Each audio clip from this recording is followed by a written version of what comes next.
بسم اللہ الرحمن الرحیم۔ Historical world T V YouTube channel کے معزز خواتین و حضرات، السلام علیکم۔ واقعہ کربلا۔ رسول اللہ صلی اللہ علیہ وسلم کی پیشن گوئی کے مطابق اہل عراق نے حضرت امام حسین علیہ السلام کو شہید کر دیا اور ان کے سر کو عبید اللہ بن زیاد کے سامنے پیش کر دیا۔ عبید اللہ نے ایک چھڑی کے ذریعے ان کے ہونٹوں کو خریدا اور ان کے حسن کی تعریف کی۔ حضرت انس رضی اللہ تعالیٰ عنہ نے، جو اس وقت وہاں موجود تھے، کہنے لگے، حسین کیوں نہ ہوں، یہ رسول اللہ صلی اللہ علیہ وسلم کے سب سے زیادہ مشابہ تھے۔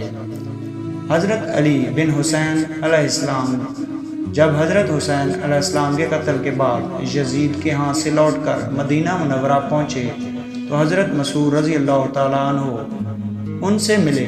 حضرت مسعود نے کہا، میرے لائق کوئی کام ہو تو بتائیے۔ حضرت علی بن حسین رضی اللہ تعالیٰ عنہ نے کہا، کوئی کام نہیں۔ واقعہ کربلا کا تجزیہ کسی صحیح روایت سے نہیں معلوم ہوتا کہ حضرت حسین رضی اللہ تعالیٰ عنہ کربلا کیوں گئے اور کیوں قتل کیے گئے۔ رسول اللہ صلی اللہ علیہ وسلم کی پیشن گوئی میں بھی اس کا کوئی تذکرہ نہیں، البتہ پیشن گوئی سے ترقہ ہوتا ہے کہ وہ مطلوب قتل کر دیے گئے۔ ان کی شہادت اہل عراق کے ایک سازش کا نتیجہ معلوم ہوتی ہے۔ اس سازش میں عبید اللہ بن زیاد بھی شریک تھا۔ اگر شریک نہیں تھا تو اہل عراق نے خروج کا الزام لگا کر ان کو قتل کر دیا اور پھر خراج تحسین وصول کرنے کے لیے عبید اللہ بن زیاد کے سامنے حضرت حسین علیہ السلام کے سر کو پیش کر دیا۔